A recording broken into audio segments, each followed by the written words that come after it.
Hello, hello, hello, hello, everybody. Welcome to Shirley's Thread Work.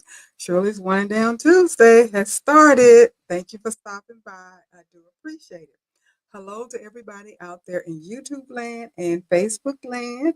Thank you for stopping by. And also, I want to say a big hello and shout out to everybody that watches the replay because I know you will. I do appreciate that support as usual. I tell you, it's nothing more satisfying than knowing that people do follow me and watch what I put out. So I thank you so very much for that. And also, I want to give a great big happy Thanksgiving to everybody. 2 more days and it's Turkey Day. So, what are you cooking? Are you cooking? I'm cooking a little bit, just a little bit, not much. Not having a big day, but of course, I have to make something. Cannot just not have anything um, cooking in my kitchen. That's just not me. Anyway, hello, Robin, Jenny, Ann, and Val. Thank you for stopping by. I do appreciate it. And we'll just wait a few more minutes to see if more people hop in. I know they will. And how are you guys doing? I hope all is well. Are you getting ready for the holidays? I know Thanksgiving, like I said, is just 2 days away. And then next thing you know, it will be Christmas. I tell you, Christmas comes way, way, way too fast. Let me tell you. So, Ann, you said happy Thanksgiving. Yes, I've been baking and making homemade rolls all day, pies to bar. There you go. And Robin, I'm having a small turkey breast for dinner. Okay. Well, that's good. I'm having Cornish hens and the rest of the fixing. I'm having greens and cornbread dressing, mac and cheese, sweet potatoes, maybe some potato salad,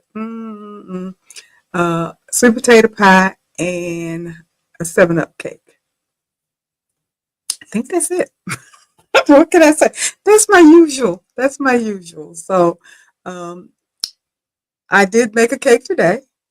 And it didn't turn out the best, but it's good. But anyway, I may try it again tomorrow. I don't know. But anyway, did a cake today. I'll do pie. I'll do everything else tomorrow because Thursday, when Thursday comes, I don't want to do anything. Sit back, relax, eat. My husband's off, so I know he'll be doing the football thing. So we'll be eating and watching games, and I may even be in my studio working. So that's going to be my Thanksgiving. Not planning on having company. All the kids are scattered here and there doing their own thing, which is fine with me, no big deal. And so that will be it. That will be it for me for my Thanksgiving Day. Just happy that I won't be alone because, like I said, my husband is off, so we'll be here together to celebrate, eat, and pass out. Isn't that what we do? Isn't that what we do? It's a blessing that we have FaceTime, so I will be able to see everybody and say hi and all of that. So it won't be too bad. And hi, Becky. How are you? And Val, you say you're going to bake tomorrow and you're going to your brother's house for dinner and you don't want to go and eat with an empty hand. I heard that. That's pretty much how things go. My normal routine when I was working was Wednesday night was my everything night. And I did my baking and all of the fixing and everything. And Wednesday night would be an all day, all night cooking festival. If company was already in, then we all would be gathered in the kitchen eating, drinking wine and what have you, whatever everybody else wanted to drink. And just doing whatever we do in the kitchen, preparing for the big day on Thursday. So that's my norm. I did want to get ahead of myself. So, like I said, I baked the cake today. Tomorrow will be the sweet potato pie and everything else that needs to be um, made, like the greens. I did some greens the other day. So, I think I'm just going to add a few more to them. And everything else, since I'm only making a small amount, it's not going to take very long. It's going to be almost like I'm making a Sunday dinner. So it's not a big deal for me. But It is good when you're able to spend it with the people you love and spending time with them. Okay, Jenny, you say you'll be having turkey wings, greens, green bean casserole, mashed potato rolls as well, and cranberry sauce. And it's just us. I haven't had a green bean casserole in years, and I love them, but nobody else in my family does. So I don't make them anymore. But I love green bean casseroles. So yeah, I kind of miss out on that. Um, and you say you will, but if you fall asleep, you'll rematch and no, and I know you're not boring, you're just sleepy. You'll rewatch rather. Did I say yeah, I said rematch. I can't see. I must be sleepy too. But no big deal. I understand. So tonight I actually it was a suggestion made, and she's not on. I don't know if she's coming or not, but Carol made a suggestion to me a week or so ago. She was looking at something on YouTube and heard about Michael's Market. Um, what is it? Maker's Place that is kind of like an alternative to Etsy. And I said I'd research it and then I will go ahead and talk about it. So I decided to do it this week. So that's why we're talking about e commerce and alternatives to Etsy. Now, I'm sure most of or all of you know that yes, I do have an Etsy shop, and quite a few of the viewers here also have Etsy shops or thinking about doing an Etsy shop. And so I decided that I would look into this Michael's Maker Place and then also into a few other platforms. Some I was aware of them, aware of them, and some I was not. So I wanted to give a brief overview about the few that I did do a little research on. I'm going to use, I'm going to leave the Michael Maker Place for last, but I do want to talk about a few other that I'm pretty sure most of you have heard about. I did run across in my research some that I had not heard about, and I'll be honest about it. I did not take the time to go peruse through them and do all the research and everything because it really, I'll mention them. If you're interested in finding out more about it, you certainly can look them up. But I know to go through all of the potential platforms that are out there, it would just be an extremely long, long, long presentation. And we're not going to do that. So I'm going to talk about some of the ones that I'm pretty sure most of you all know that are pretty popular, and just kind of do a little brief comparison of the ones that I mentioned. Hi Taisha, how you doing? And hi Danielle, how are you as well? You said hi friends and happy Thanksgiving Eve. This is the eve of Thanksgiving Eve. There you go. Yes, it is. For some of us, it is our beginning to cook day, which is pretty cool to do that. If you have the time off and you're able to do it. Hi, Pearl. How are you as well? So let me dive into the topic for tonight. And as you know, it is comparing e-commerce platforms that are out there that are available other than Etsy. And I will touch on Etsy as well, because some of you may not know that much about Etsy. So I'm going to touch on that as well. So what I did, I decided to do a comparison of Etsy, Amazon, handmade market, eBay, and Michael's Maker Place. I think those are the four that I looked at. And then I will mention a few other just briefly. Um, so, first of all, let's start off with Shopify. Well, we're not going to start off with Shopify because Shopify, well, I will. Since it's first on my list, I might as well go ahead and do that. Shopify is a user friendly e commerce platform that helps small businesses build an online store and sell products online through a streamlined dashboard. Now, I found out about Shopify several years ago while I still lived in Florida. Actually, during the pandemic, when I started making masks and started thinking about a business, Shopify was mentioned to me. Not Spotify for the music, but Shopify. I had never heard of Shopify at that particular time. So I looked into it and I actually got a domain name and just signed up for it and everything. And I was going to go with it, even though I really didn't know what I was doing. And so I ended up canceling all of that and not doing Shopify because I really didn't need to. And as I've done the research, that was the wise thing to do because I was nowhere in the position to be doing something like that. Because, okay, it offers a variety of tools for managing your website, which I did set up a website, checkout and sales processes, inventory, shipping, marketing, reporting, and more. It allows you to create a branded online store and to sell on social media sites, other websites via email. So it's very broad and extensive, and it does a lot for people that are really into the business and kind of my thought process.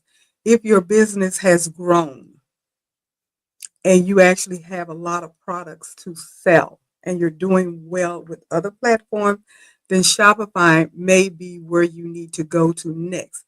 Most of the research that I read, it says a lot of people that start off with Etsy end up going to Shopify, or they either combine and have both Etsy and Shopify, which makes perfect sense.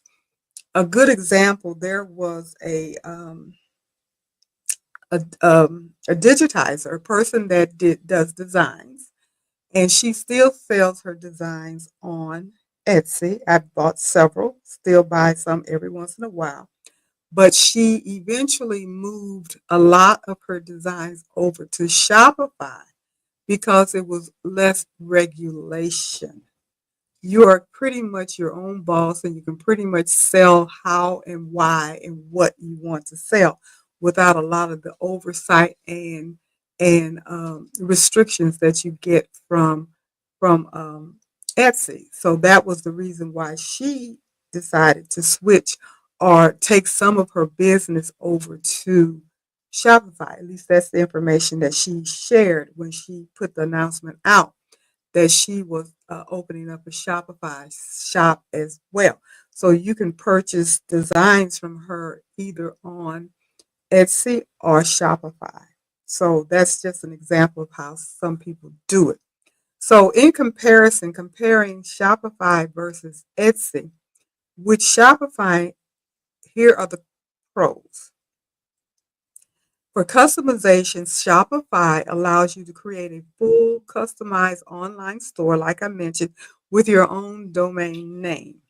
You have scalability, which is suitable for business looking to scale, grow, offering robust e-commerce features and integration. So it takes your small business and help you to enlarge it. You have more control over your brand and your customer experience. So you can pretty much sell what you want and how you want to. There is no listing fees. Shopify doesn't charge anything per item. However, which is the con, there is a monthly fee. And according to this report, the monthly fee starts off at $29 per month. So if I remember correctly, that may also include your website that you can make using Shopify. The other con is it requires more effort to set up and manage compared to your Etsy because Shopify is your own individual store business. You don't have the benefits that you get with Etsy where they do a lot of monitoring and managing rather. So it allows you to have more control, as they say. But keep in mind that you have to manage your own website. You have to manage your sales, your returns, your referrals, your taxes, all of those things that you get taken care of if you're on Etsy. So again, it's when you're deciding to scale up if you want to use that e-commerce platform. And it is not actually a direct um, alternative to Etsy. It's like a step up platform, put it that way. Now, it mentions Etsy compared to Shopify is you do have, which are the pros, you have your built in audience because it is a large established customer base specifically looking for handmade and unique items and antiques. That's what Etsy was founded on back in 2005. And it has grown just exponentially since 2005 to the platform that it is now, where they boast that they have, I believe, like 9 million. I'll get to that. It's on one of my sheets. Um, Sellers and well over 100 million items that are being sold on Etsy to date. So as you can see, it's a whole bunch of people on Etsy. So if you have an Etsy shop and you're not selling, you're not doing as well as you thought you would do, or it's slow or whatever, that's one of the reasons why, because it is extremely competitive, extremely competitive. So it does handle your returns or refunds, taxes. They have ads that you can purchase where you have your on off-site and on-site ads, and they charge a percentage of your sales, and they do have a fee, a small fee, but those fees add up. Also, you can get establish a website with Etsy called Patterns, but there's a fee for that as well. But that opportunity is there if you're interested in it, and these are things that they provide or have as options for you to be able to grow your Etsy shop. They don't call it per se a Etsy store shop. Shop is usually the name, but it doesn't matter. Um, it's still something that you manage yourself in a way because you have all your listings and everything that you upload. But a lot of the business end stuff that you have to deal with when you're doing Shopify or some of these other places, you don't have to deal with that. They're going to take the taxes out. They're going to send the money into the government. They're going to track if you go through their label purchases. They track your shipments when it is established that it was delivered. Then they protect you if the customer comes back and said they didn't get it. They handle return fees, refunds, all of that stuff for you. They handle this. Now, of course, you're paying for stuff, but they do handle these things. So it makes it a little bit easier to deal with versus stepping out on your own with something like Shopify. Now, the cons, as they state here, there is a fee, and the Etsy charges are 20 cent per listing item and a 6.5 transaction fee on sales, which is what I pay. So the more listings you have, obviously, the more money that you pay. And the listing fee you pay every quarter, every 4 months. And you have to continuously do that. So the more you put on, the more you're going to pay, and so forth and so on. But it's only 20 cents.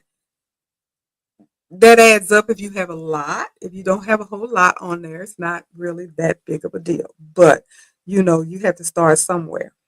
It also handles returns, refunds, all of that. And the transaction fee, keep in mind, they're doing all this other stuff for you. And credit cards, all of that. So you don't have to pay the upcharge for the credit card, all that stuff. All of that stuff Etsy takes care of. And then they just take a percentage of your sale price of whatever it is that you're selling. So, and they add um, the shipping fee to the cost, whatever your cost that you're selling your item, and you do all the input of the size and weight and that all of that information. Then they calculate what your postage is going to be. So when you actually ship something out, that fee for postage is already added on to what is being charged to the customer. So when they submit their credit card, they're paying that fee. They're paying what you charge for your item as well as the shipping fee. So all of that is taken care of, and then you get whatever's left after Etsy pull all their little change out. So that's how that works. But also as a con, you have less control over your brand and customer experience compared to Shopify. They don't give you an email listing. They do monitor what you're selling. They are very strict with you selling copyrighted items, which is good. And they do exercise their option to suspend your shop or kick you off if you don't abide by their rules and regulations. So, you do have that risk. And of course, as I mentioned, increased competition because there's a large number of sellers and the challenge is there. You're going to have tons of people selling the exact same thing that you sell. So, what is your luck for being able to get your stuff listed up close enough where people see it? It's just like being on YouTube, what I do now. There's a lot of competition out here for people that are doing live streams that's talking about embroidery and any type of handcrafting items and what have you. So, some people are very lucky and break out and just climb without, looks like without any effort. And then some people struggle.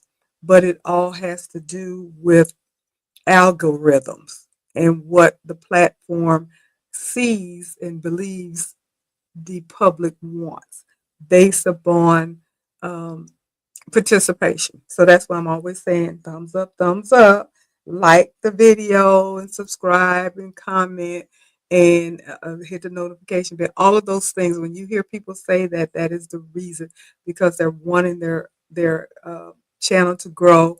Same thing about the platforms, especially Etsy. The more favorites you get, the more views you get at your product, all of those kinds of things, and of course more sales, then it moves you up the lines where the opportunity for even more sales occur. So that's pretty much comparing Shopify to Etsy. And so, um, again, like I said, Shopify would not be something that I would even consider doing unless my business was just running wild. And then I would say, okay, yeah, maybe that would make sense to do that. So the other one that I wanted to compare Etsy with is Amazon Handmade. Now, I had briefly heard about it, but I didn't know a lot about Amazon Handmade. And there are um, there's a lot of things to be considered if you're thinking about Amazon.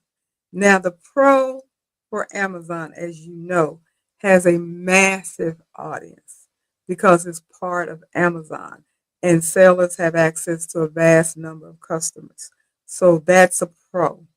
There's no listing fee for Amazon. They don't charge you for every item that you list. And Amazon does provide extensive resources and support for their sellers. Now, I didn't dive deep down into that because I'm not an Amazon handmade seller, nor do I intend to be, because that doesn't interest me. And I'll tell you why when we get to the cons. And the con is there are higher referral fee.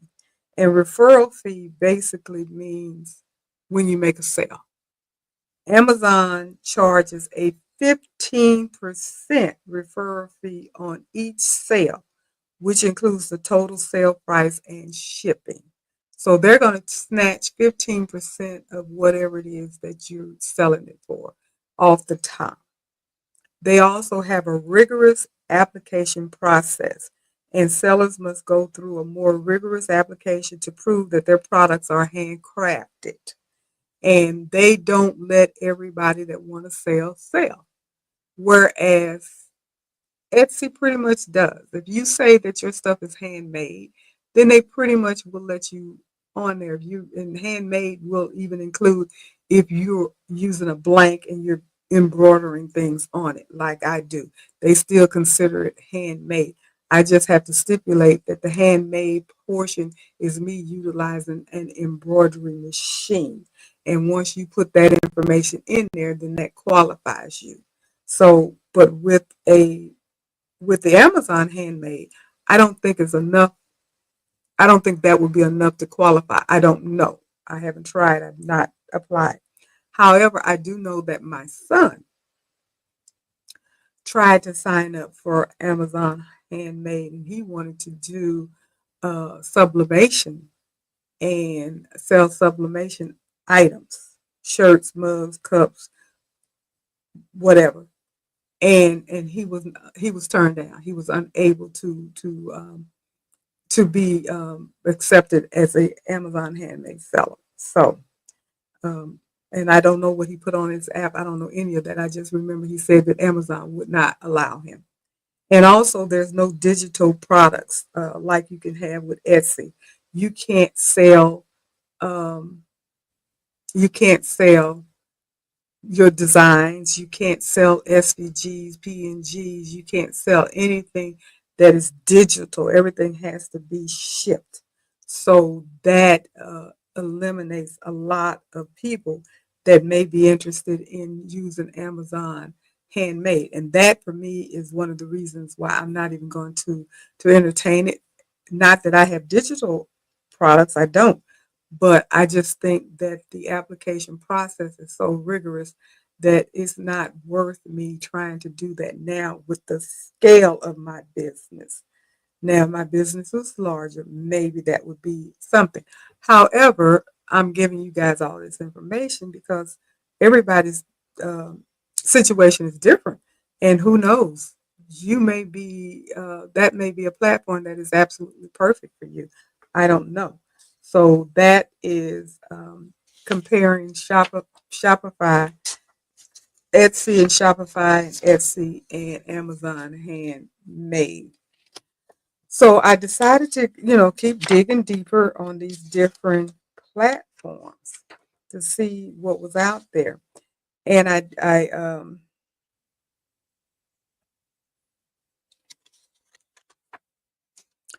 looked at a lot of different stuff. I checked out a blog that was out there that Shopify put out, and they listed quite a few different platforms that are out here and compared them to an alternative for Etsy.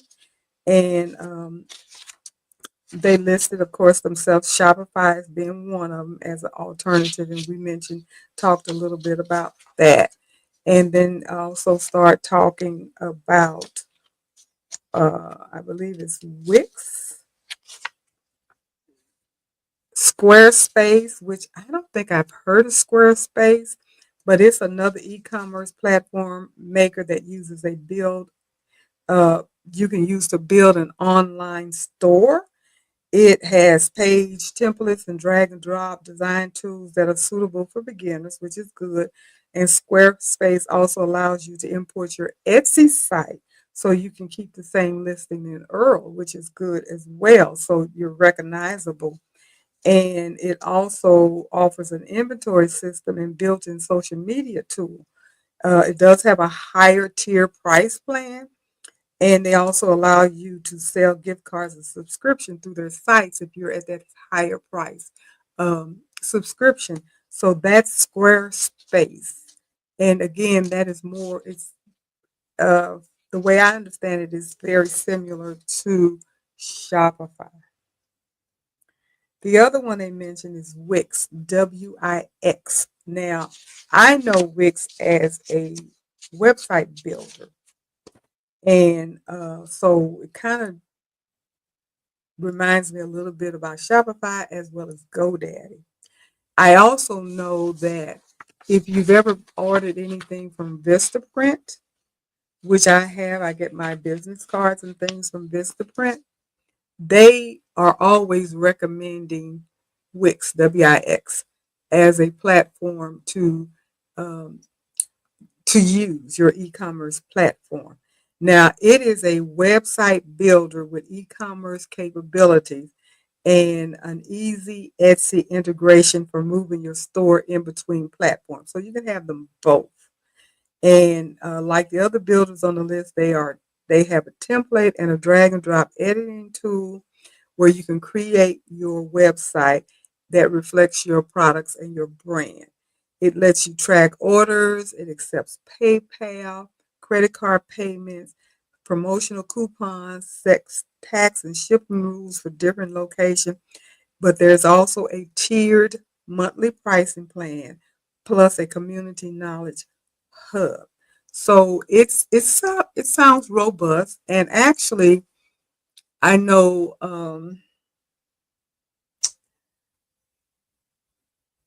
one of the ladies, Sean, uses Wix. I was looking, all things Sean, I believe is her site. I was looking at her the other day, and she was talking about how she markets her business and what have you, and the different platforms that she uses. And she mentioned the fact that she uses Wix as well. And so I can see that being something that you would do to combine the two.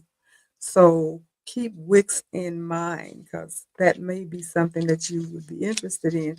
And like I said, if you've ever used Vistaprint, they are always mentioning Wix to be something that you can look into.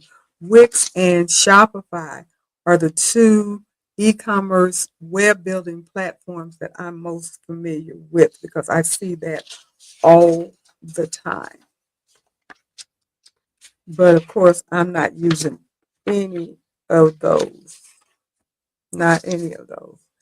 Now, if you want to, now those are the web-based ones. So now they're talking about Etsy alternatives. Um, and that's where we get into places like eBay, Facebook Marketplace, which I have used both places.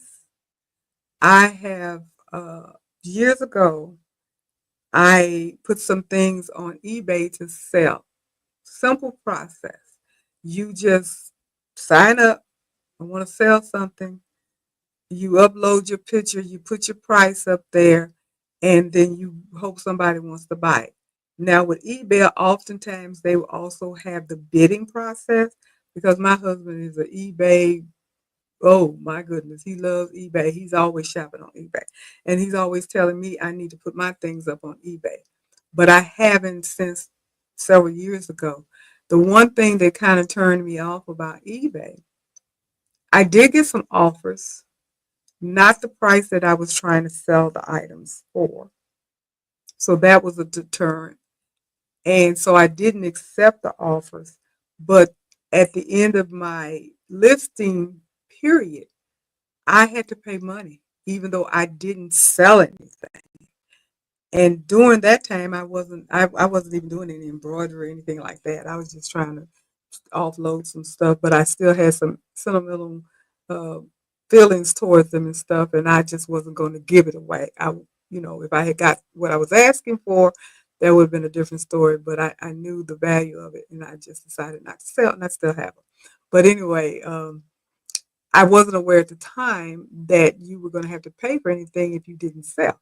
I knew if you sold, you had a percentage you had to pay, but I wasn't aware that even though you didn't sell, you still owe. I understand that now.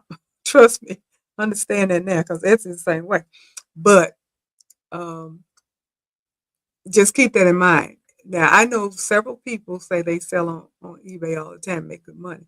And I truly believe you can make good money selling on eBay because it's kind of like an Etsy and an Amazon and all these other places. People know about eBay and they shop on eBay all the time and they can get good prices. I've looked on eBay for different things and you can almost find whatever it is you're looking for on eBay, new or used.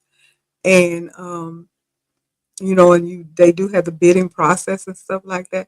So I'm not saying that that is something that is not good to do, but it is something that just keep in mind you're going to have to pay money whether you sell or not. That's the one thing to make sure that you're aware of with any platform that you decide to use. You're going to be out of some money. Whether you make a profit or not, you're going to be out of some money, including Etsy. So just always keep that in mind. Nothing is free.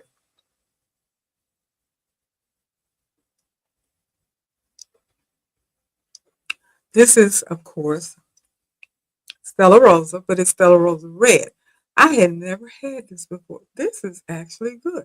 My husband bought it, said he wanted me to try it because I normally don't do red wine, but this is a sweet red. It is really good. I'm liking this red.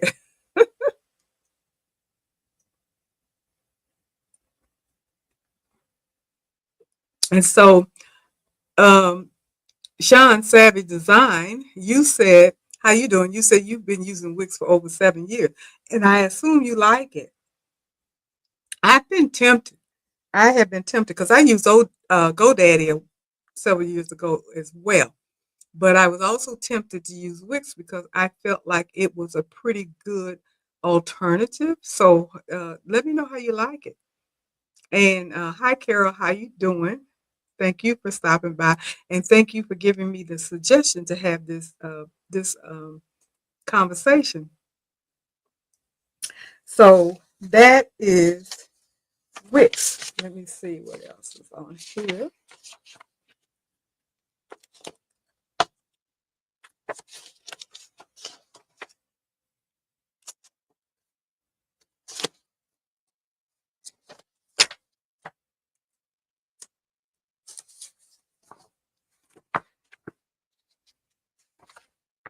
Now, I talked about eBay.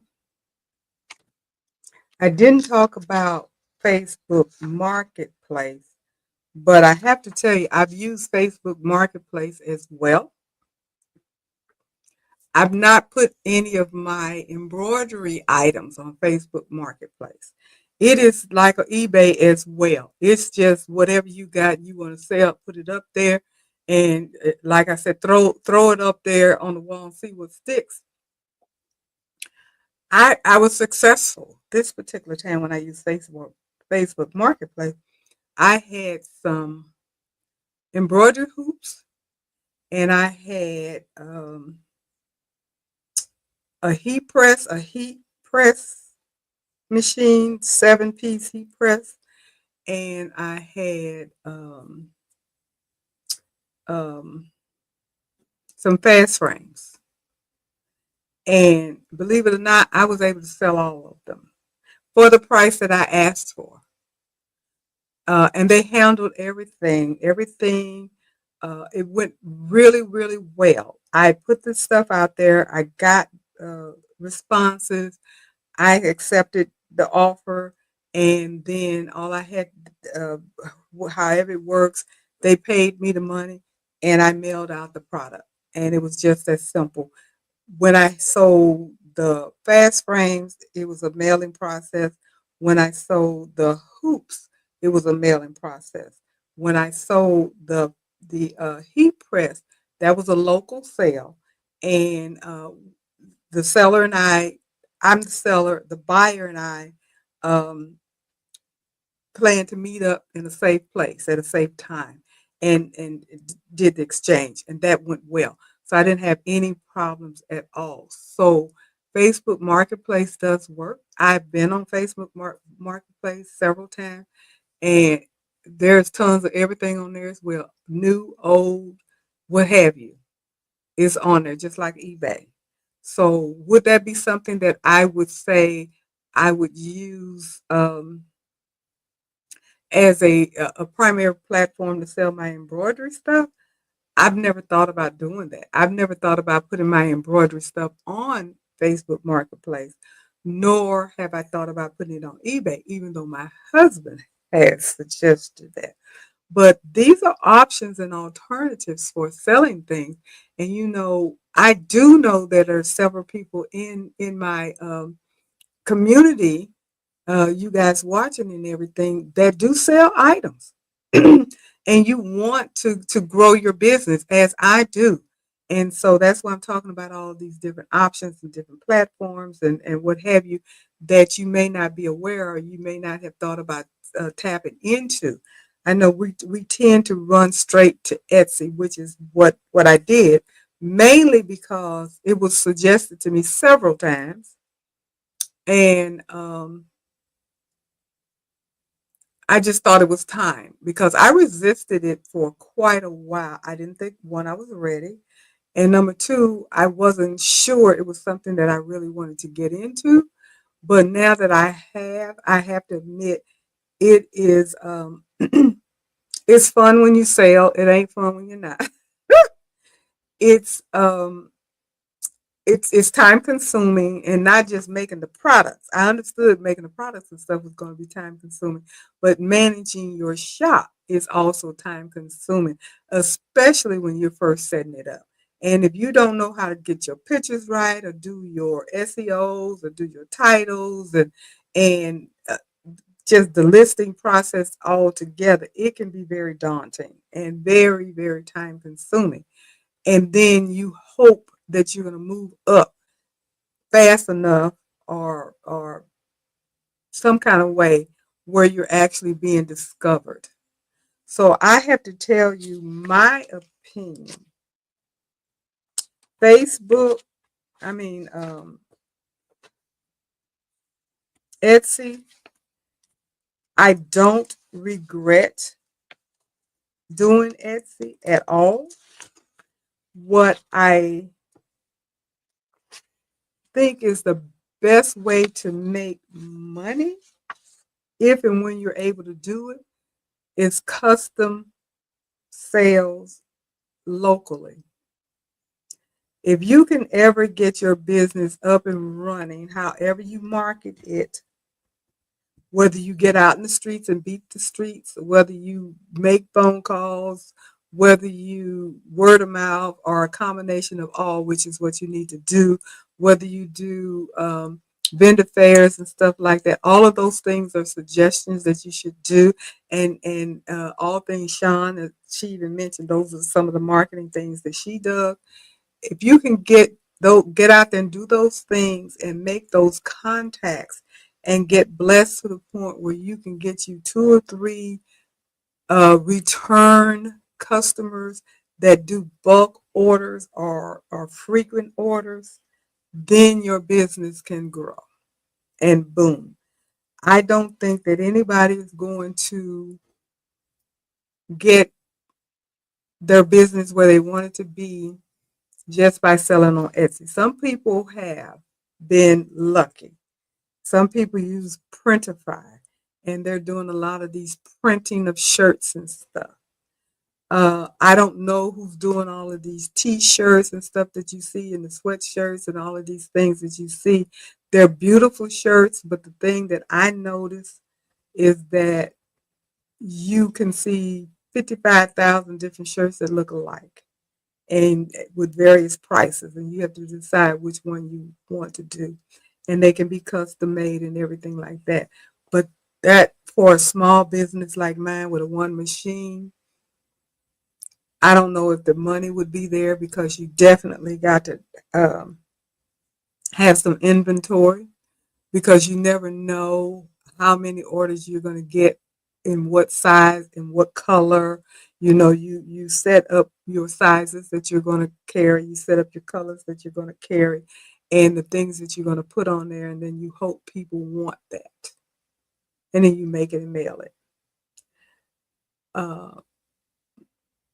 that's kind of how it goes, and it can be a lot. It can be very busy. Um, but like I said, when you do sell, when you make a sale, it feels good. Every time I make a sale, I got a big old grin on my face. I'm not getting as many of them as I would love to, but the blessed thing about it is I do get some, and I've only been had a shop since June. So there are some people that have had their shops for years and they don't get sales at all. So I'm blessed in that um, um, in that situation. But again, it is not something that you can just hang your head on and say, okay, this is where I'm going to make my money. Your money is going to be made when you're doing custom orders and bulk orders, and you're doing local sales. That's where your money is going to come from. When you get your name out there and people know what you can do and how you can do it, and you start making these sales on a routine basis to routine people, then you're going to start making some money, and you're going to be able to grow. That's what I think happens. but I'm not there yet. But that's what I believe is happening. And Sean, you were saying that you like Wix because it's very user friendly and has a lot of applications that are included in the packages. That's good. That's good. So if anybody is interested in using Wix, which is um, and Vistaprint, like I said, does recommend it quite a bit. It is a website builder e-commerce platform that also offers other services within their packages, as Sean was saying. So you can check that out if you're interested. And hi, George, how are you?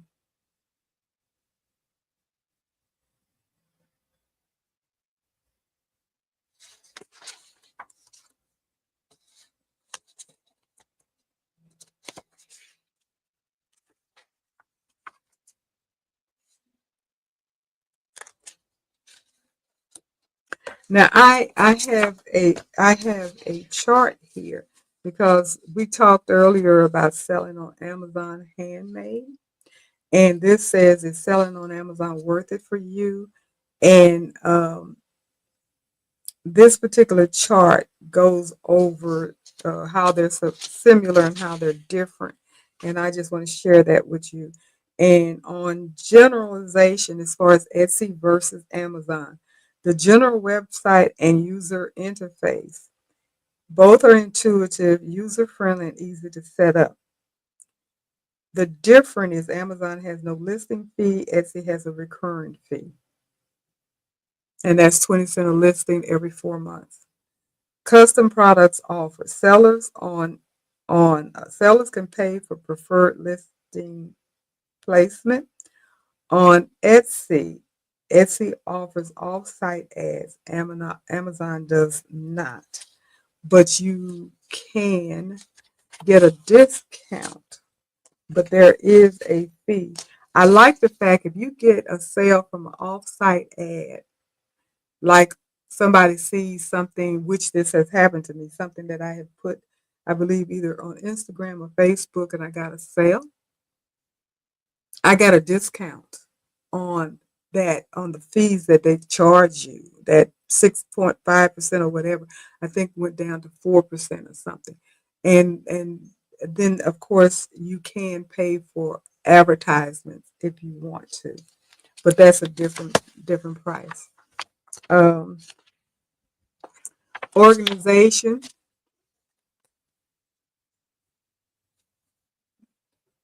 Etsy level, different level product categories on Amazon, like handmaids, electronics, and what have you.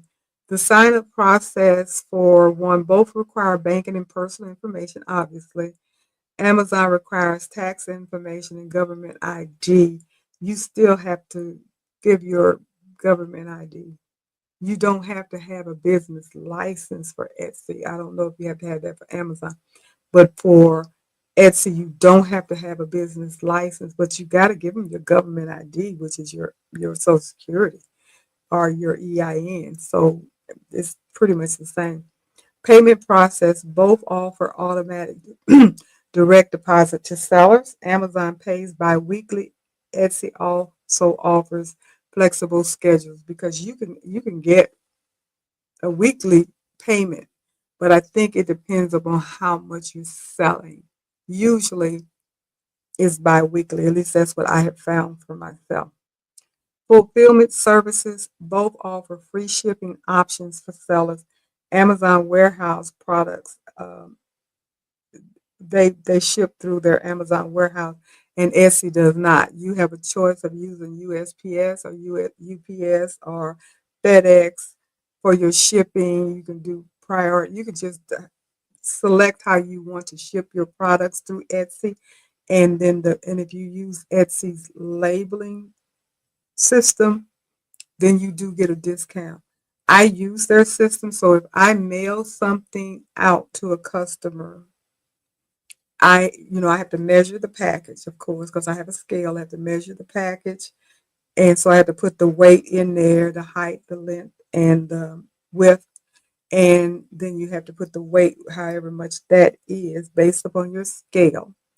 And they want to know where it's being sent to, then it calculates for you what the shipping charge is, and that is added on top of whatever your charge for your product is. And then you print the label. Now, if you don't use their labeling system, you don't get that discount. And where you may be able to ship something for $5 via Etsy, you may have to pay $10 or $15 with it through your own. Maybe not that much. If it's $5, you probably end up having to pay 7 or 8, I would think. Perfect example. I mailed something that weighed more uh, on Etsy, printed out the label, mailed it out yesterday. It weighed more than the other package that I mailed out same day.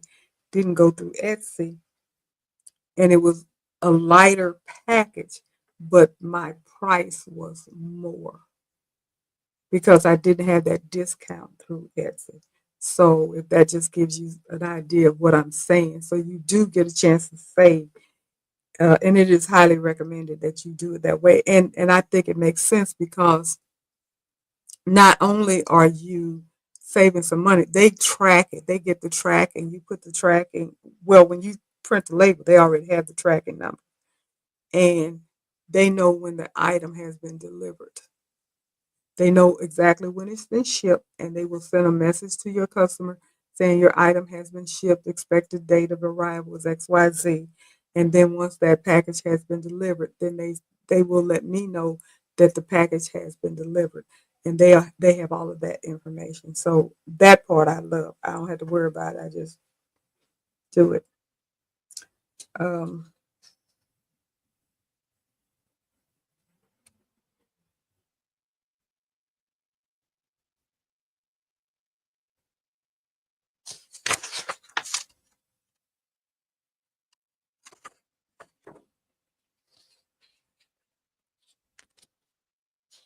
Now with Etsy versus Amazon Handmade, they both have items. They sort items into top level product categories and subcategories. The difference is Amazon Handmade and Etsy feature top level categories and showcase handmade goods, and they have categories that you can put them in. Amazon categories are similar, craft and lifestyle focus, although categories like handmade, electronics, accessories, and handmade sports and outdoors are unique to the Amazon platform. You don't necessarily get that information or that category to choose from when you're going through Etsy. Etsy is very uh, related to the crafting industry, the handmade crafting industry, your wedding, bath, beauty, craft supplies, tools, embroideries, towels, candles, all of those kinds of things. Those are the things that you'll normally see when you are selling or even going onto Etsy. So again, like I was saying, uh, for me, I'm really not interested in Amazon handmade marketplace. That's not something that I think that I would thrive very well on. Um, because I really honestly do not want to go through that rigorous vetting process that you have to go through in order to be a seller on Amazon. So what does that leave me? That brings me to Michael's Marketplace. Did I get everything on this one? I think I did. I was talking about it. Yeah. Michael's Maker Place, not Marketplace, but Maker Place. I honestly had not heard about Maker's Place. What I had heard about was Maker's Mark. I believe they start selling their products. If you are a frequent Michael's customer, you may have noticed, especially in the area where you the main area where they do the crickets and the silhouettes and all that kind of stuff, things have been changing. It used to be a huge selection of cricket this, cricket that, everybody cricket, everything cricket you could get at Michael's. Then you start seeing this huge array of silhouette stuff and Caesar um, vinyls and what have you. But I would say within the past year or maybe year and a half, I start seeing this makers market. I believe that's what it's called. And let me see, I think I have something here.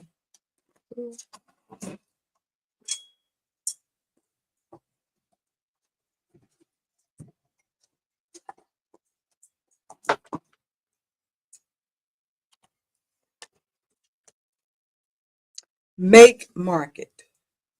Make market. I've started seeing products. This is one of their mugs that you can supplement on, and it is Make Market. And I start seeing a lot of Make Market items for sublimation. Everything, cups, tumblers, uh, mason jars, shirts, everything. Just tons of Make Market stuff and less of Cricket stuff, less and less of Caesar stuff. And I was like, whose stuff is this? This is new to me. And you don't necessarily see it anywhere else. I still didn't realize at the time the reason why.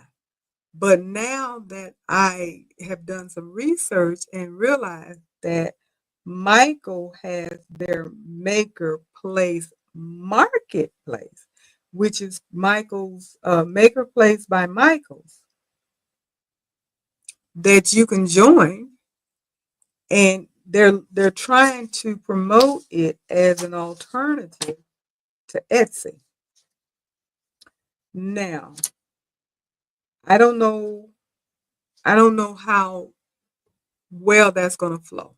I looked at a couple of videos today, um, doing the pros and cons. I even looked at Jen, um, the sewing report person.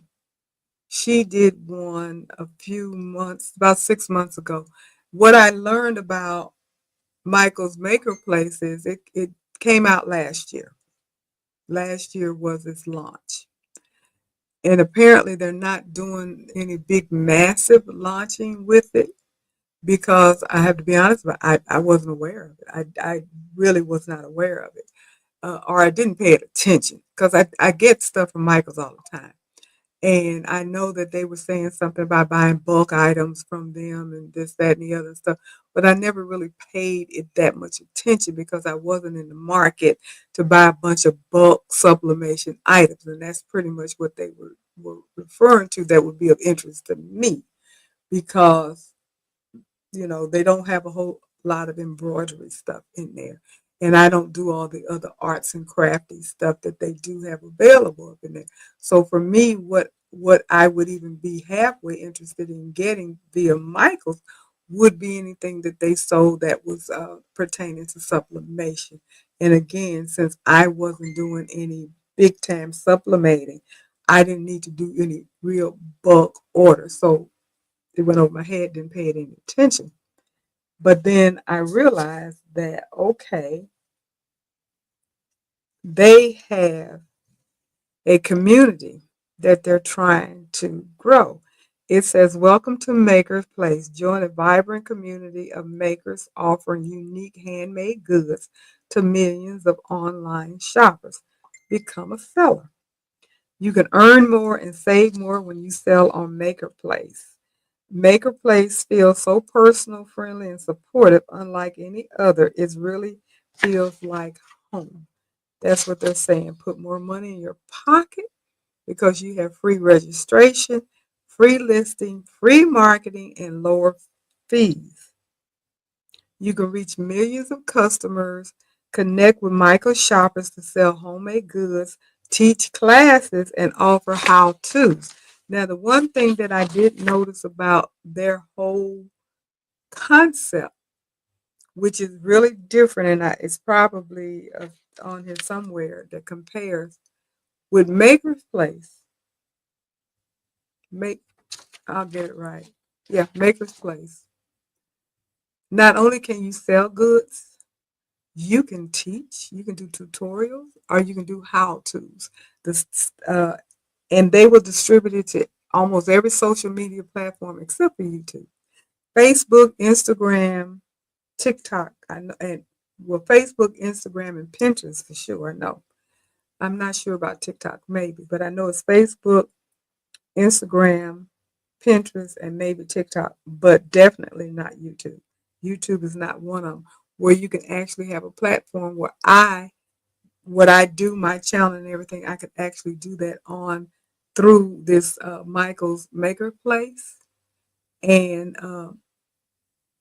uh, get paid for it pretty much.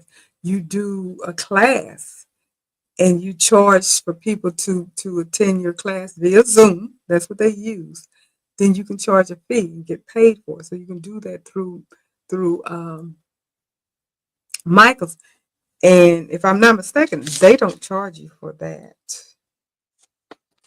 But I might not have that 100%. They said handmade. They have more than 200,000 items to explore. It's easy to find art, decor, jewelry, and other. And they have one of a kind gifts, authentic craftsmanship, and then you can shop small. So you can shop the small independent businesses and artists through their platform.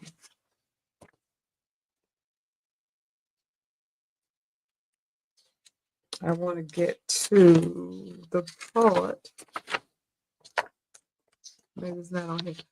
What the con was that I found based upon the video that I looked at was their agreement. Now, when you sign up, because I opened it up and went through the process like I was going to sign up, and they said read the agreement and everything. And if you agree to everything, then you move on to the next step. So I went to the agreement page, policies, and all of that kind of stuff, and it was very daunting.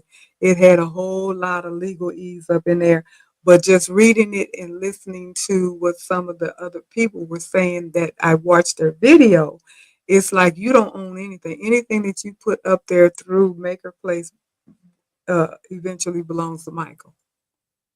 Now you can sell your own products, you can get paid for it and everything like that, but they own it. You don't own it. Even your classes that you do, because it's up on their platform, and you can't do anything about it. They own it. That was a little unsettling for me, and I'm not quite sure how I don't understand that. And there was information coming from one person, and she admitted she wasn't a lawyer. But just reading through the contract, that's what it sounded like. And I started reading through it, and that's what it was sounding like to me. It was very confusing to me. It's like, how does my stuff belong to you? You don't charge me for anything because you own it. I guess that's how that goes, and that's how they were setting it up at that particular time. So, and they opened up a year ago, and they're still open. They're still wanting people to sign up and all of that. Um,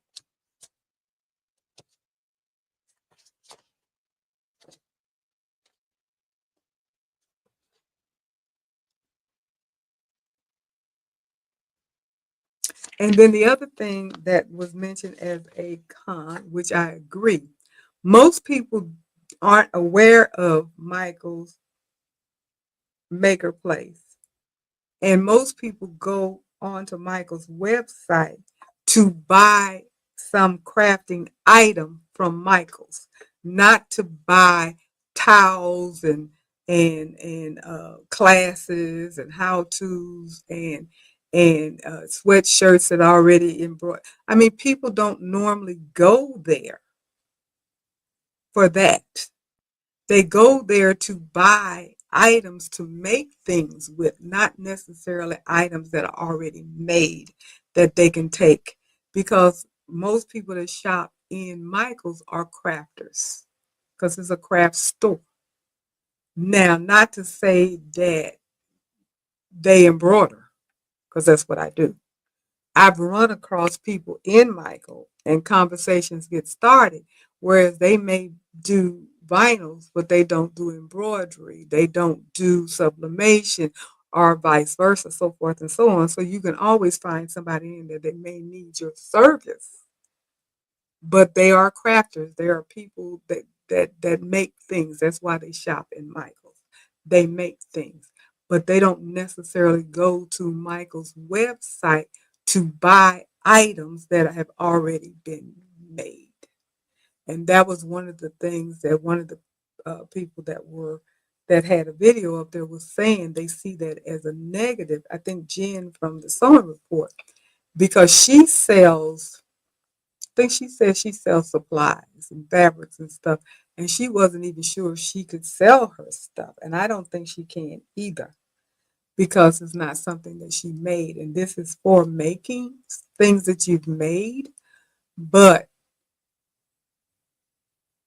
that contract, as Carol is saying here, she said, bummer about the maker contract. No wonder it is not taken off. Yeah, it's interesting. The information in that rules and regulations and policies and agreements and all that kind of stuff is daunting. It's really, and you haven't told me how I'm really gonna make money. And maybe because I didn't go any further. Now they do have a couple of, well, they have several videos on YouTube. But there was this one person that was doing part one and part two, showing you how to sign up and everything. And I did look at the part one. I didn't move forward to the part two because I hadn't decided that that was something that I really wanted to do. But I have to admit, the portion where they allow you to do tutorials and classes and stuff like that, and there's a way to be paid for that, is intriguing, very interesting. Um, will you be able to actually make some sales going through Michael's Maker Place? I'm not sure, because it is new and there's not a lot of people that know about it. And they're not really doing a whole lot of advertising. And I do think that they're probably not doing that because they're probably trying to rethink how they're going to do this, because the way they advertise what I saw, they are trying to be in direct competition of Etsy. And with the knowledge of the fact that Etsy does charge several different fees, and a lot of people are not happy about that. Like, for instance, this year, I don't know if it was just, I believe it started this year, whereas in order for you to sign up to be a seller on Etsy, you have to pay a $15 fee just to sign up. And people weren't happy. But it didn't bother. I paid the $15. It didn't bother me because $15 is not a lot of money. It really is. It's an investment. If you're going to have a business, you got to invest some money. And $15 is not bad. Now, if they said 150, 250, 1,500, something crazy like that, then there's like, step back, wait a minute, hold up. I don't know. But $15 did not sound bad to me. Even the 20 cents per listing did not sound bad to me, because I don't have, even if you had 100 listings, that's $20. It is $20 a quarter. Every 4 months you're paying $20. So in the course of a year, you're going to spend out $100, right at $100, $80, whatever. So are you going to make $80 back? Because it even says that you may end up paying more money than what you actually make. True. But if you stay on it long enough and continue to upgrade your products, change them and all that kind of stuff, where you may start getting some sales, then even $100 a year, in my opinion, is not bad. That's for a whole year for all the other stuff that they do. And Jeanette from Baroka Sewing and Craft is on Etsy and doing very well. She said it didn't jump off in the beginning. It took a while, but it's doing okay now. And she gave us some ideas about how to save a little money on the listing fee. I'm not going to talk about it here, but there is a way of saving money with the listing fee. And so that part helps. That part helps a whole lot if you do that. And I personally don't think it's that bad of a deal. I remember several years ago, at least 3 years ago, when I was watching Eve from Baby's Booty quite a bit, and she was kind of talking about her beginnings and everything. And one of her presentations, she mentioned that she tried Etsy and she didn't like it because she said it took too much of her money, and so she didn't use it. And that stuck with me. And I remember that, and that was one of my biggest I don't want Etsy situations, because I felt like, what she said, they take too much of your money. It wasn't until I actually made up my mind to do it that I started looking into it. And I actually got 2 books that I read before I even opened my Etsy shop, because I wanted to know what I was getting into. And yes, they do have several fees, but I still don't think at this moment they're astronomical. Now, what I can tell you, when your business takes off and you're selling a lot of items, your fee is going to increase. Not that the 20 cents per item is going to increase, is that your overall money that you're sending them or giving them or they taking away from you is going to be more. Whereas they may take $10 for several, total of several sales. You selling a whole lot of stuff, they're going to take $50 maybe. I don't know. I figure out the math. That adds up, that adds up, that adds up. And you say, okay, that $50 I could have had in my pocket, but it went there. But I guarantee you made a good chunk of change before you actually had to pay them $50. You had to have made over $500 to $1,000 worth of stuff, I'm assuming, based upon how the sales go. I don't know. Before you actually had to start paying out a bigger chunk of change. So yes, your money seems like you're giving away a lot of money, but then you also got a lot of money. So you have to look at it that way. At least that's how I'm looking at it. Because I know I've not made any huge sales, big sales, but I didn't think that what I brought home compared to what I charged was that bad. Several dollars per item. Yes, several dollars per item. I don't remember right offhand what I actually brought home. I don't remember offhand what I actually brought home. But I didn't think it was bad, especially when you stop and think about what your overall profit is.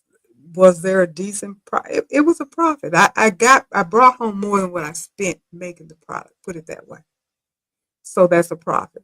Now, again, like I said, you're not going to get rich. There are some people, I think I read somewhere where Etsy says they estimate approximately 100 people, 100 people probably have $1 million business on Etsy.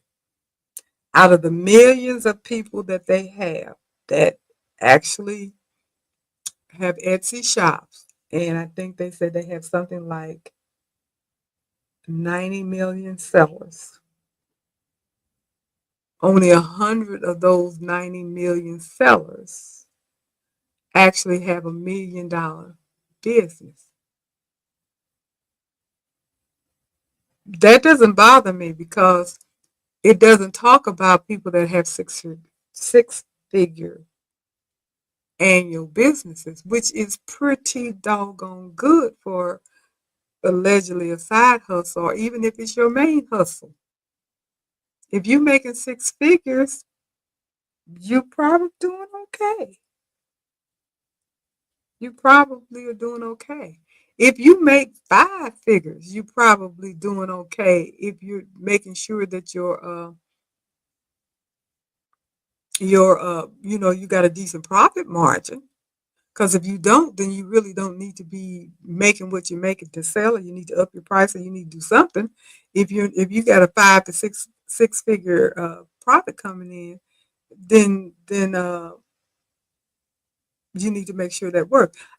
I met a girl when I lived in Florida, when I very first started embroidering, when I was making just mass mostly. I saw her in Joann. This particular Joann had a little Husqvarna Viking store inside of their Joann. There's several Joanns that do that. This particular one did. And it was a young lady that worked for Husqvarna that was sitting down, and she was making some uh, key fob out of this pretty court fabric and stuff. And I saw it, and I complimented her on it and everything, and asked about it. And she said she was making it for her Etsy shop. I said, oh, okay. And she told me she was a college student. And she said she averaged about $10,000 a year in sales. That wasn't bad for a side hustle. I don't think. With keychains, I don't think that was bad. Now, you definitely need to have some other income, of course. But if this is just a side hustle, you just making keychains and you selling $10,000 worth, which is your money, that's not a bad start. And I'm sure, I'm just saying, you're not going to get rich, but can you make a little change? Yeah, you can make a little change. It just depends upon what you do. And again, like I had mentioned a while back, don't make Etsy your whole goal as far as making money. That's not where you're going to make your money. I don't believe that. I never believe that. You're going to make your money with bulk orders, custom orders, local orders, something where you get repeat business. That's where you're going to make your money. That's where people that have embroidery businesses make their money. They don't make their money uh, in general off of Etsy. Just like in general, people don't make their money off of YouTube. Can you make good money? Yes. But most of the people that are hundreds of thousands subscribers, you get 100,000 subscribers, 200, you get these plaques, and then people have 1 million subscribers, all that kind of stuff, and make buku money. There's big huge influencers and they affiliate. you know they make their monies off of affiliations. They make their money off of businesses using them to advertise their stuff. That's how they're making their money. They start off with YouTube, but they're ending up making their money by doing commercials and endorsements and what have you, just like an athlete. He makes millions of dollars, true enough, playing his sport, but he doesn't become a multi millionaire until he starts selling some of his merchandise. When he starts working for Nike and all these other different um, companies that they promote, when they start doing that, you see these athletes that are on these commercials and stuff. That's how they're making their money. That's why they do the commercials. They don't do the commercial just because they like it. Their agents are finding them work because they get good money doing the advertisement. So that's where the money is. So if you want to get rich, you want to grow your business to the point where you can hook up with an affiliate and start sponsoring some of their products. Then your money is going to go up. So that part I've learned and I've seen just in the few years that I've been doing what I'm doing. If you want all of this stuff to work out for you and put money in your pocket, big money, then that's where you want to go. If you want to do something that you love doing, enjoy doing it, and you just want to make you some extra change, then Etsy and YouTube and all that kind of stuff can help you, because yes, you can make a little extra change. But if you're looking for a career or something that's going to pay the mortgage, buy your house, pay your car note, is going to send you on trips and all that kind of stuff, then you got to add something to it. You got to get that custom orders, the bulk sales, the local sales, the people that repeat sales over and over and over and over again. They know you the one to go to when they need this, that, and the other done. Then that's when you're going to start making your money and grow your business. And the rest of it is just going to be gravy on that.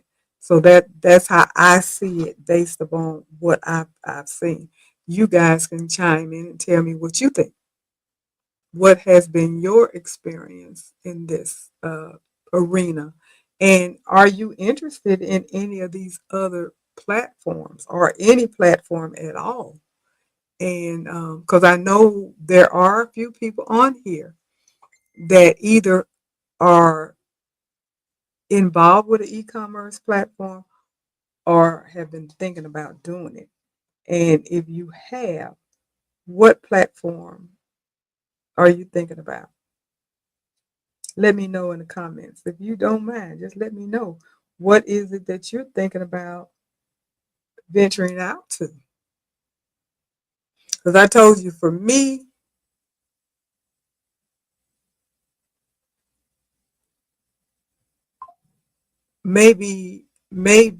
well, I'm not even going to say Wix, because Etsy does have their own website um, program that you can be involved in, called Pattern. I'm going to look into that. I've been thinking about it. So it would be the Pattern or Wix. That would be my next e-commerce venture if I decide to do anything on top of what I'm currently doing, which I do think would be advantageous to do so, especially one that works heavily into social media, because you do need to have that social media contact as well. Unfortunately, if you're not a social media butterfly person, you're going to have a hard time making money too, because you got to let people know what you're doing. And the best way to let people know what you're doing is to get it out there on social media. You need your Facebook, your Pinterest, your TikTok, because everybody in the world is on TikTok, Instagram. Those are the main ones. And of course, YouTube. So you definitely need your social media contacts, as well as perhaps a website. I've had people ask me about a website. I don't have one anymore, but with either Wix or Pattern, I think I would be able to develop one that's workable, because you have to keep in mind you got to manage these things, and the best way to manage them is to get with a platform that provides that service for you and you just pay for it. Because I have looked into website development, management, and all of that kind of stuff, and that ain't cheap. It's not cheap at all. So if you can tie it into something that you already have, like an Etsy, then I think that would be good. Now back to you, Sean, if you don't mind. Um, is your Wix website tied into any other e-commerce platform? Are you using it as your own personal website, and you're not involved in any other e-commerce? Which of the two are you, if you don't mind sharing that with the group?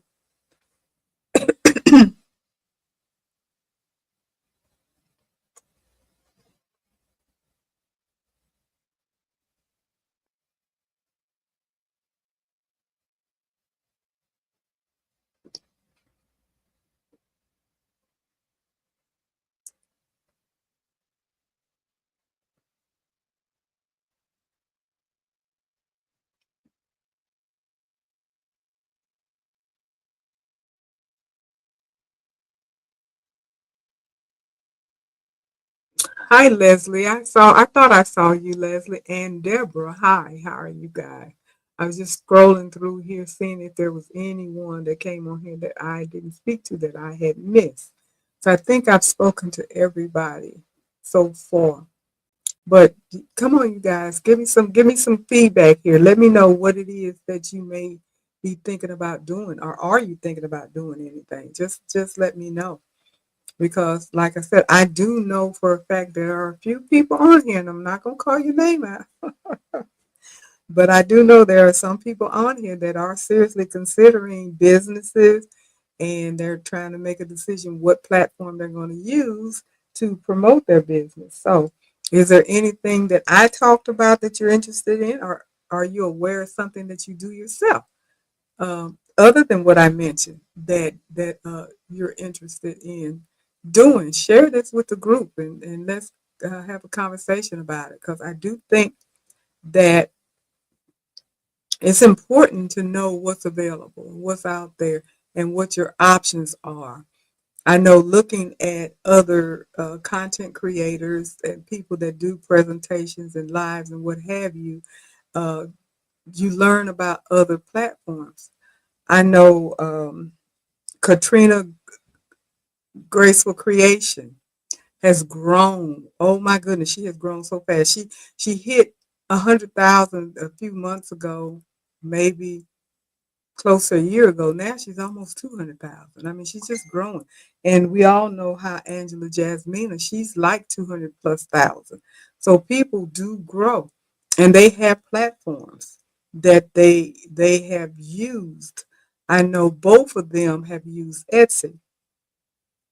I'm pretty sure that Jasmine is still using Etsy, and then she has her own other business, the Kids Custom Designs or something like that, where she sells her kids' clothing and things, blanks. And I know Katrina was kicked off of Etsy, and she brought this out herself. Not something I'm telling on her. She did a presentation, and she mentioned the fact that she broke the rules several times, and they finally kicked her off of Etsy, so she doesn't sell on Etsy anymore. And she did mention, which I unfortunately I don't remember which platform she said she went to, but she did start using another platform to sell her items on. So they're out there. There are other platforms to use other than Etsy that may be a better alternative. There are YouTube videos out there because I didn't get a chance to look at all of them that speak about other platforms that are available out there that you can use as an alternative. So, is there something that you want to do? Is it something that you think that you've heard about or that you've seen that you want to explore and see if this is a platform that would work for you and your business or your potential business? Um, and those of you that are using Etsy, like I do, are you enjoying that? Are you doing well with that? Are you content with that? Have you thought about switching or doing something different? Uh, what's your take on that? What do you think? What do you think? Come on, ladies. Come on. Talk to me. Wake up, wake up, wake up. Let me know what you're thinking about. I know you guys are probably ready to are either working in the kitchen, looking at your phone, trying to get stuff together for this Thanksgiving dinner that's coming up. So you kind of disengaged a little bit, I guess. I don't know. But if you're still here and if you're watching and if you're, please let's engage. Let's engage and see. Let me know what you are thinking about. Because I know I have told you what my thought process are and what I'm thinking about. And one of the things that I may do uh, even before the end of the year is check out Facebook Marketplace again just to see. if anything would sell on there. I might even do eBay. I don't know. I'm not sure about that. I like I said, my husband has mentioned it, and I haven't entertained it. I haven't entertained it, but who knows? And Jenny, you say you haven't started your side hustle yet, but this will help you when you do. Which I'm glad. That's what I want because I didn't have any of this information when I started. I didn't even have any of this information when I did decide to open up my Etsy shop back in June. I didn't have any of it. I didn't think about it. It was not mentioned. I didn't Google to try to find out, okay, what's better than or different or what's an alternative. I didn't do any of that. And so that's why I'm trying to inform you guys. Hi, Christian. How can you how you doing? And you said you can't seem to bring yourself to start an Etsy shop. Understandable. That's very understandable because, like I said, it took me a minute. It took me a minute to make up my mind that I was going to do that. And I kept there were people that kept encouraging me, Jeanette being one of them, to open up my shop. She said, "Oh, girl, you can do this, you can do that," and so forth and so on. And knowing that she had done it and she was being successful with it, she did mention it wasn't an overnight situation. And the one thing that I have found out about Etsy, or I would say any platform, is do your research so you know what you're getting into. Because, like I said, I read at least a couple of books. I looked at some video. I talked to some people. I read a lot of stuff that Etsy themselves had online before I said, okay. And even with all of that, I still didn't know I had to do all the stuff I did.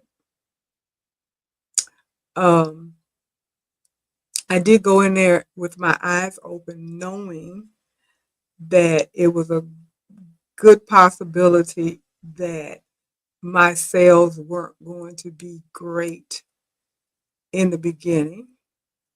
I have made sales, which is good. Matter of fact, I got some kind of statement saying that I was like somewhere in the 50 percent um, area with sales. So basically, average in the middle, so many over, so many under, which made me feel good because even though I didn't have a whole bunch of sales, I had sales. And everybody that gets on Etsy does not necessarily have sales, even within the first year that they get on there. And I've had sales, and I'm getting sales. Not what I want, but again, I'm getting them, and that's the part that makes me feel good because I know, and I get views. That's the part that kind of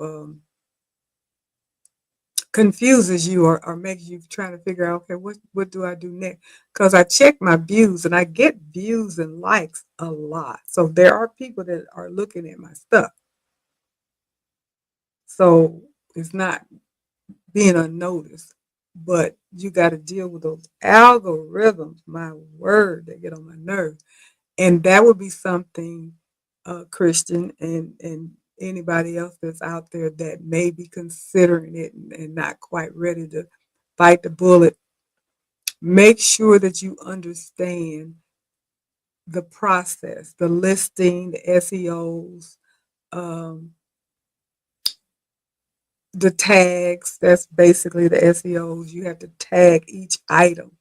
You have to put tag words and taglines in there where people can find. If I go on to Etsy, I type in, if I'm looking for an embroidery design, like the other day, I was looking for an embroidery design for a baby girl that likes strawberries.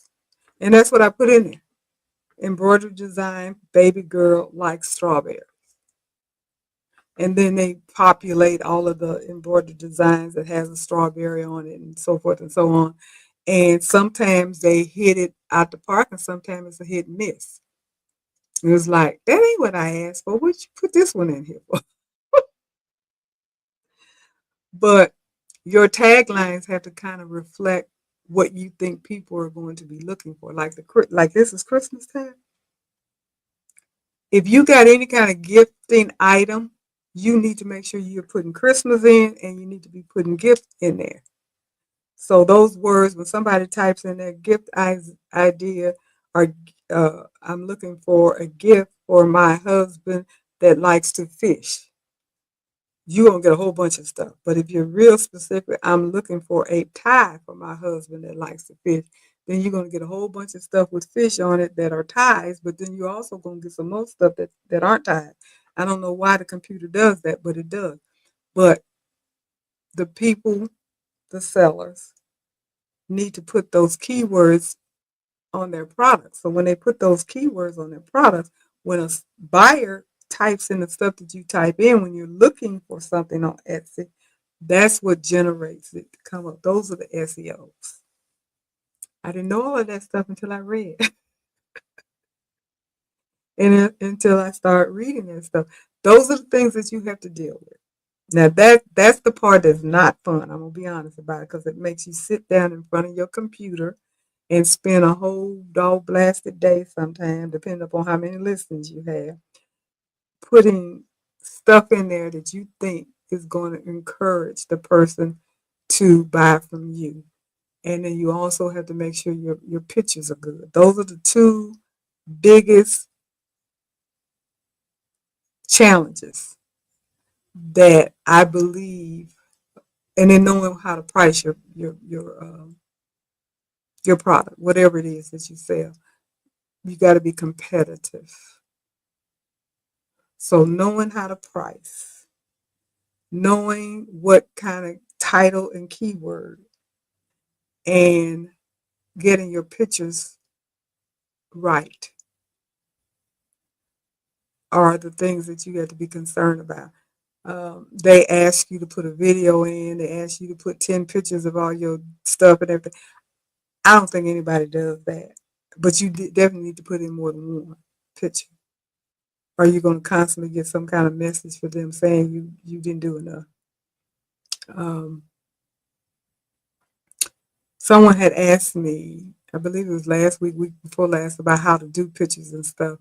And I struggled with that. I have finally gotten my listings and stuff apparently up to par as far as pictures are concerned. I was able to find some kind of program uh, to go back and fix them up and make them look um, better, I guess, as far as Etsy was concerned. So I don't get those messages anymore, thank goodness.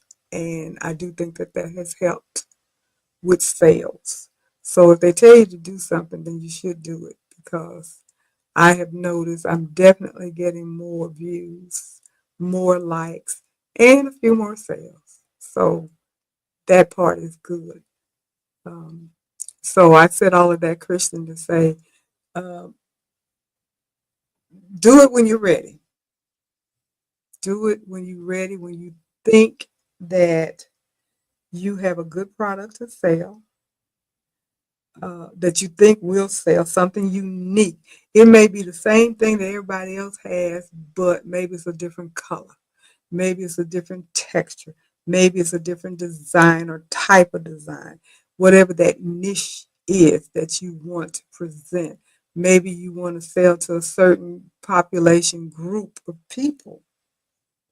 I know with Jeanette is a perfect example, because she is Hispanic, Latino, I don't know which is appropriate, but because I think she's Puerto Rican. I think, I'm not sure.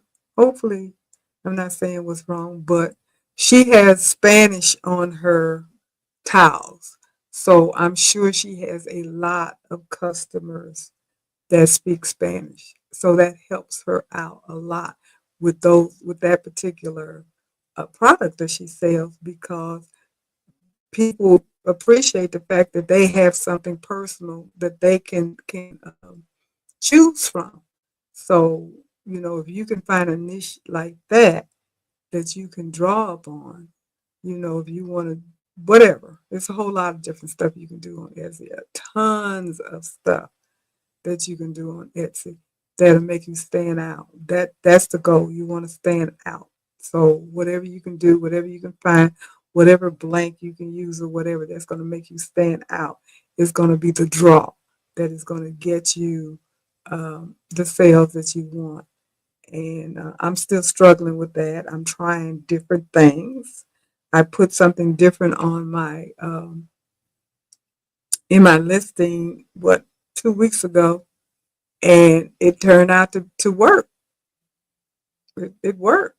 So now I know, okay, put some new stuff out there that's something different than what you see normally for most people that are doing, and you probably will get, a few more sales. So that's what's helping me. And I know the holiday season is here. I really need to be concentrating on doing more of those things, which I think tomorrow I will be. I think I'm gonna make something tomorrow to put on my in my listing on my shop to see if it sells, and go from there. Because that's what you got to do. You got to switch it up, change it up, move it around, uh, review it, and that's the other thing that they say. They want you to be intentional and active in your shop. So if you just put it up there and don't do anything, just leave it alone. They don't think you're serious about it, and they won't move your shop up. But if you're constantly in there moving things around and adding and taking things off and trying this and trying that, then they feel like you're serious and they do start moving your things up and you start getting more notices.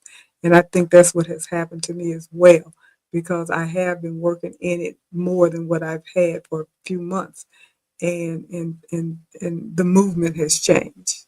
So I'm glad of that. The movement has changed. So just keep those things in mind. That's just something that I have personally experienced. And again, I haven't had anybody to tell me that.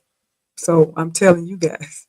So you'll know if you're interested in any of those things. And like I said, I'm not calling out names tonight, but I'm looking at people on here that I know for a fact we've had conversations, and you said that you're interested in doing a business and potentially may want to do Etsy or something like that.